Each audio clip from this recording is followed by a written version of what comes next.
Europe 1. Le grand direct des médias avec Thomas Joubert. Allez, c'est l'heure de passer en revue les 5 polémiques médias du moment et j'accueille tout de suite dans le studio d'Europe 1 nos spécialistes. Honneur aux dames, Émilie Lopez, journaliste à Téléstar et Télépoche, bonjour. Bonjour. Benjamin Rabier, journaliste à Télé Loisirs, bonjour à vous. Et Maxime Guény de Mediaplus, bienvenue. On attaque avec la grosse polémique de ce début de semaine, la dernière chanson de Patrick Sébastien intitulée Une petite pipe. L'animateur l'a interprétée samedi soir sur France 2. Les réactions étaient très nombreuses. La secrétaire d'État à la famille a même trouvé la chanson scandaleuse. Patrick Sébastien lui parle d'une tempête dans un verre d'eau. Alors qui aime cette chanson autour de cette table, Maxime Guény? D'un point de vue artistique ou d'un point de vue polémique? Parce que finalement, Patrick Sébastien sait manier les mots. Il savait très concrètement où il allait lorsqu'il l'a composé et lorsqu'il a chanté cette chanson, voilà, la petite pipe. Vous savez, ça participe de son personnage populaire qui sait manier, jongler avec les chansons. C'est un professionnel de la gaudriole, des grivoiseries. Et puis, il a bâti son image médiatique depuis 40 ans à la télévision sur ça, sur le fait d'être un peu polémique, un peu provoque. Ça excuse qu'on puisse faire une chanson complètement vulgaire? Alors, vulgaire peut-être, grossière également, mais en tout cas on parle de lui et on sait qu'il vendra des disques, même si la chanson n'est pas commercialisée, ça sera bénéfique significativement pour lui. Émilie Lopez. Moi je pense que je suis assez d'accord avec lui quand il dit que c'est une tempête dans un verre d'eau. Faut rappeler déjà qu'il ne l'a pas chanté à 20h35 mais à 22h et des bananes. Oui, enfin ça reste en prime time sur le service public. Oui, mais bon, enfin voilà, on va vraiment chercher la petite bête là. Enfin à mon sens, c'est pas, il n'y a pas de raison d'avoir cette polémique. La secrétaire d'État à la famille n'avait pas à faire cette sortie selon vous? Ah non, bien sûr que non, déjà parce qu'elle n'avait pas entendu la chanson, donc si vous n'avez pas entendu la chanson, n'en parlez pas. Et puis parler d'inceste et de pédophilie quand, mais donc ça vous choque pas en fait, Benjamin Rabier? Moi, pour le coup, j'ai un discours un peu différent de deux, c'est que je suis assez d'accord avec le discours de la ministre, pas du tout sur l'inceste et la pédophilie. Je pense qu'elle a été trop loin évidemment, mais je suis assez d'accord avec elle que cette séquence diffusée à 22h sur France 2 dans un divertissement grand public, c'est ce que je disais hier, c'est choquant. C'est le service public quand même. Et il faut être clair, la chanson elle est vulgaire, elle est pas classe, mélodiquement j'en parle même pas. C'est très mauvais et lui il dit qu'il y a un double sens et il cite même Gainsbourg. Oui, il se revendique des grands auteurs. Gainsbourg a fait succès à la vie. C'est subtil que du Gainsbourg ou du Banana Slip. Banana Split. Je vais y arriver. De Lio, certes, mais enfin. Et puis il la chante. Par contre, quand dans Plus belle la vie, t'as un mariage à 3 et tu vois 3 personnes qui couchent ensemble à 20h20, ça te choque pas? En tout cas, il sont des situations de la vie, cela dit. Vous allez me dire qu'une petite pipe aussi, c'est une situation de la vie, mais bon. Il l'a chanté après 22h. Après, on peut se poser la question, est-ce que Patrick Sébastien... Mais ça vous choque pas justement qu'il chante systématiquement toutes ses chansons dans ses propres émissions et qu'il en fasse la promo, qu'il se serve de ses émissions pour faire sa promo? Je vais vous expliquer pour quelle raison. Aujourd'hui, est-ce qu'il y a une alternative à un Patrick Sébastien? Non, il est producteur, il est animateur. Il fait ce qu'il veut, c'est ce que vous nous dites, il fait ce qu'il veut. Mais c'est vrai qu'en tant que chanteur et animateur, ça n'existe plus à la télévision. Donc sa singularité lui prouve une certaine forme de légitimité. Et puis il faut rappeler aussi que son contrat, c'est pas un contrat d'animateur, mais d'artiste. C'est un artiste à l'origine, Patrick Sébastien. Il vient pas de la télé, il a commencé sur les planches et après il est allé à la télé. Oui, mais il est artiste avant tout. Donc, un grand artiste, Benjamin Rabier? J'ai pas dit grand. Aucun commentaire à faire là-dessus. Très bien, bon, on retrouvera Maxime Guény au premier rang des concerts de Patrick Sébastien, visiblement. Allez, on passe à l'autre polémique, le clash entre Aymeric Caron et Caroline Fourest dans On n'est pas couché samedi dernier. Clash très violent avec des insultes. Alors, est-ce que Laurent Ruquier cherche systématiquement le buzz pour le buzz? Émilie Lopez. Bien sûr. Bien sûr, quel était l'intérêt de cette séquence, mis à part le buzz? Quand vous regardez sur le fond, il n'y a absolument rien. On n'apprend rien, le téléspectateur est là. C'est même limite un peu gênant de les voir se batailler comme ça, ce règlement de compte entre ces deux personnes. Oui, sur un point juridique très précis. Voilà, en plus, et dont on sait pertinemment qu'ils se détestent. Donc c'était une cour de récré. Ça n'intéressait pas les téléspectateurs, Benjamin Rabier? Si, je pense que ça intéresse les téléspectateurs. Ça fait une séquence télé qu'on a tous vue et qui évidemment... Qui fonctionne. Après, je pense que c'était limite un coup préparé, c'est-à-dire que les deux, c'est quand même deux personnages médiatiques qui sont habitués au buzz.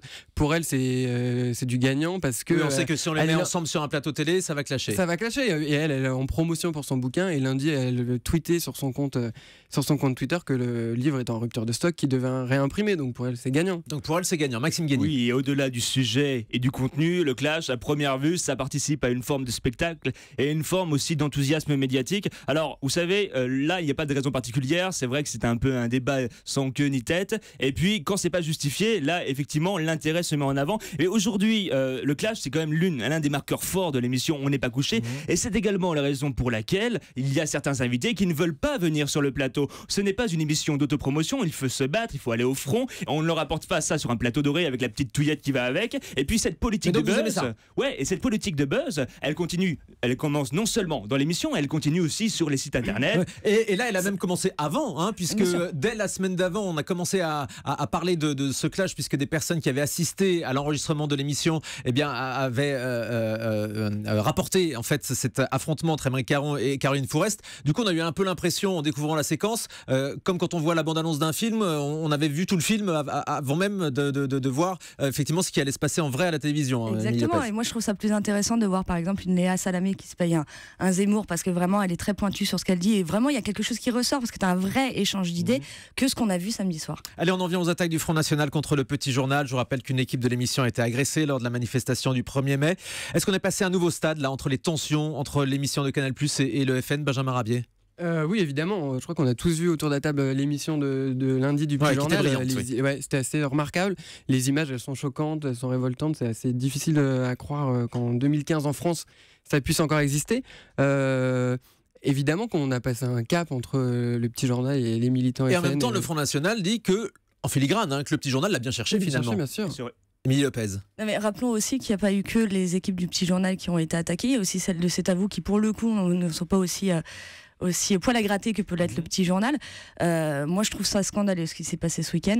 Je pense à mes confrères et je me dis que ça aurait pu être nous aussi. On aurait pu, parce qu'au moment où ils se font frapper, je ne sais pas si vous remarquez, mais on ne voit pas du tout qu'ils viennent du Petit Journal, on voit juste qu'ils sont journalistes. Le Front National reproche un peu un acharnement du Petit Journal à leur égard. Est-ce que c'est un argument recevable? Non, pas du tout, parce que le Petit Journal a réussi 3 choses. 1, ils ont marqué les esprits. 2, ils étaient dans leur rôle. Et 3, ils étaient factuels. Et puis, cette émission, on n'a pas d'alternative à la télévision, où ils ont créé leur propre code de réalisation, de mise en image. Et puis, ils ont cette capacité à décortiquer la communication politique et surtout à critiquer la société du spectacle dans laquelle on est. Donc le Petit Journal peut-être deviendra-t-il grand? Ça, c'est une question redondante qui se pose chaque année. Voilà, on en parle pour l'année prochaine. Voilà, mais après c'est comme un bon sirop que vous diluez dans de l'eau. Voilà, est-ce que ça va servir vraiment le programme? Ça, c'est vrai, c'est vraiment la question. Allez, on va parler maintenant de la sécurité dans les émissions d'aventure après le drame de Dropt. La sécurité est-elle vraiment assurée? Alors Benjamin Rabier, je me tourne vers vous car vous étiez il y a quelques jours sur le tournage de The Mall, qui est la taupe, le prochain jeu d'aventure d'M6 tourné en Afrique du Sud.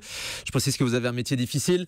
Vous avez révélé sur le site de Télé Loisirs qu'M6 avait dû annuler certaines prises de vue en hélico, c'est bien ça? Bien sûr, en fait c'est vrai que j'ai eu la chance de partir en Afrique du Sud pour assister au tournage de La Taupe. Sur place, je peux affirmer aujourd'hui que toutes les précautions ont été prises pour qu'il n'y ait aucun incident. Ils ont fait venir un spécialiste de la sécurité qui s'occupe de la Tour Eiffel, qui s'appelle Jean-Paul Jarnias, pour qu'il vérifie toutes les épreuves qu'avait créées la production, pour voir si c'était dans les normes et s'il n'y avait aucun danger pour les candidats. Et la production a demandé à M6 de supprimer une épreuve dans un avion qui serait filmé par des hélicoptères. Et évidemment, M6 a dit oui. Sur place, un membre de la production me disait, quand vous êtes en voiture, qu'il y a un accident devant vous, vous levez le pied. C'est un peu pareil pour les jeux d'aventure à la télé en ce moment. Donc ça va changer, Émilie Lopez, les jeux d'aventure? Mais les jeux d'aventure ont toujours été très sécurisés. Rappelons simplement que Koh-Lanta existe depuis 2001, qu'il y a eu 14 éditions plus 4 spéciales avec des sportifs. Et alors certes, il y a eu un décès, c'était Gérald Babin, mais qui avait un problème cardiaque à l'origine. On ne sait pas exactement ce qui s'est passé, mais a priori, il avait un problème cardiaque à l'origine. Pour Dropt, l'enquête est encore en cours. On ne sait pas si c'est un problème de sécurité ou pas. C'est pas la responsabilité de la télé, selon vous, quoi. Non, je pense pas. Enfin, sur toutes ces années, sinon il y aurait eu tellement plus de choses. Alors oui, il y a eu des drames, mais je pense pas que la sécurité soit en cause. Alors sur l'autre émission d'M6, The Island, là on a vu des premières images qui sont quand même assez spectaculaires, où on a l'impression quand même d'une mise en danger des candidats, parce qu'on rappelle qu'ils sont tout seuls, lâchés tout seuls sur l'île. Il y a un médecin qui fait partie des équipes, mais sinon ils sont seuls au monde, Maxime Guény. Exactement, et puis j'aime redire ce vieil adage, mieux vaut prévenir que guérir. Et sur cette émission The Island, ils sont effectivement 13 candidats à l'intérieur, un médecin, et ils ont tous une balise GPS autour d'eux, c'est-à-dire que la production peut intervenir à n'importe quel moment. Et puis je trouve que c'est un format assez pur, et aujourd'hui les émissions d'aventure à la télévision doivent prendre non pas de risques, mais avoir une tolérance zéro sur la sécurité. Mais donc sécurité assurée, selon vous, tous experts médias autour de cette table, aujourd'hui la sécurité dans les jeux d'aventure sera assurée. Allez, dernier sujet, l'omniprésence de Cyril Hanouna sur D8. L'animateur a annoncé récemment qu'il serait bientôt à la tête d'un nouveau jeu, pas de temps à perdre, des nouvelles émissions aussi qu'il va produire, une émission de déco pour Valérie Benaïm, un talk show d'actu pour Julien Courbet, sans compter les primes de Jean-Luc Lemoyne, Camille Combal, Bertrand Chameroy. Ça fait beaucoup, Cyril Hanouna. Est-ce qu'il en fait trop, Benjamin Rabier? Non, je pense pas. Il a la baraka en ce moment. Ça fait des années qu'il est dans ce métier. Il a galéré avant de connaître le succès. Il a raison. Tout lui réussit à la télé. Pourquoi ne pas en profiter?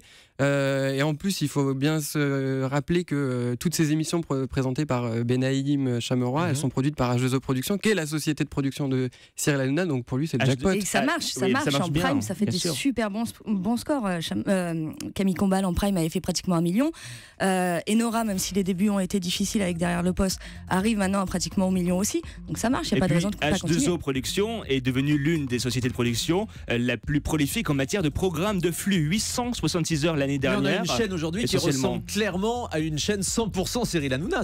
Avec ses personnalités, avec ses personnages. Et puis il met en avant aussi des nouveaux personnages comme Bertrand Chameroy, une nouvelle génération d'animateurs, une nouvelle fougue, une nouvelle énergie. Donc pour vous, ça va continuer, il n'y a pas d'overdose, le public en réclame encore. Il va falloir se remettre en question en tout cas. Ah, ça c'est intéressant. Une dernière info pour vous, Émilie Lopez, justement à propos de Cyril Hanouna.